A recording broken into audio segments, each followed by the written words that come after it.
Isang mainit na trade proposal ang muling gumulantang sa NBA community matapos maglabas ng ulat ang Bleachers Report ukol sa isang tatluhang trade scenario na may kinalaman kina Josh Green, Dalton Knecht, Gabe Vincent, at iba pang kilalang pangalan sa liga. Ayon sa kanilang report, layunin ng proposed trade na ito na muling pag-isahin sina Josh Green at Luka Doncic, na dati niyang naging kakampi sa Dallas Mavericks, sa pamamagitan ng paglilipat niya sa Los Angeles Lakers. Sa parehong deal, mapupunta naman sa Brooklyn Nets sina Dalton Knecht at Gabe Vincent, habang makakakuha ang Charlotte Hornets ng isang malakas na big man sa katauhan ni Nick Claxton. Ayon sa breakdown ng nasabing proposal, ang Los Angeles Lakers ay makakatanggap kay Josh Green mula sa Charlotte Hornets. Ang Hornets naman ay makakakuha kay Nick Claxton mula Brooklyn, habang ang Nets ay makakakuha ng isang package na binubuo nina Dalton Knecht, Grant Williams, Gabe Vincent, at isang 2027 first round pick mula sa Charlotte. Sa unang tingin, mukhang patas at kapaki-pakinabang ito para sa bawat koponan, ngunit hindi maiiwasang suriin ng mas malalim ang bawat bahagi ng trade at ang mga posibleng implikasyon nito. Para sa Lakers, ang pagdagdag kay Josh Green ay maaaring ituring na hakbang para sa youth movement at defensive upgrade. Kilala si Green sa kanyang perimeter defense at kakayahan sa transition game, bagay na maaaring makatulong sa pagbawas ng load kina LeBron James at Luka Doncic.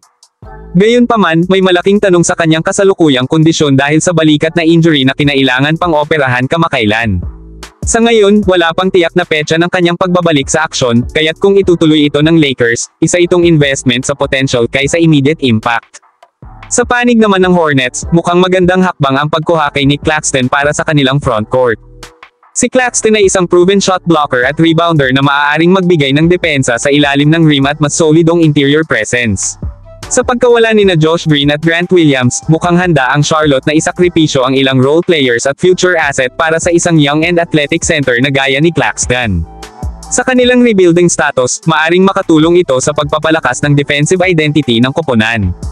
Samantala, para sa Brooklyn Nets, malinaw na ang direksyon ay papunta na sa asset accumulation o rebuilding. Ang package na kanilang makukuha na kinabibilangan ni Knecht, Vincent, Grant Williams, at isang future pick ay nagbibigay sa kanila ng flexibility at roster depth. Si Knecht ay isang promising rookie na maaring i-develop, habang sina Vincent at Williams ay mga solid veterans na maaaring magamit sa rotation o isama sa future trades. Ang 2027 first round pick mula Charlotte ay dagdag na asset para sa long-term rebuild. Gayunpaman, mahalagang linawin na ang trade na ito ay isang hypothetical scenario lamang. Wala pang pinal na anunsyo mula sa alinman sa mga koponan na may aktibong negosasyon ukol sa deal na ito. Ayon sa ulat, ito ay isang ideyang inilabas lamang ng Bleachers Report bilang mungkahing trade, kaya't hindi ito dapat ituring na opisyal o kumpirmado. Sa ganitong kalagayan, kailangang maging maingat sa pagkalat ng impormasyon upang maiwasan ang maling akala ng mga fans at taga-subaybay ng NBA. I-comment na lang nyo ang inyong opinion kung may time po kayo at huwag po kalimutan mag-like at mag-subscribe sa channel para sa latest Lakers update. Maraming salamat po.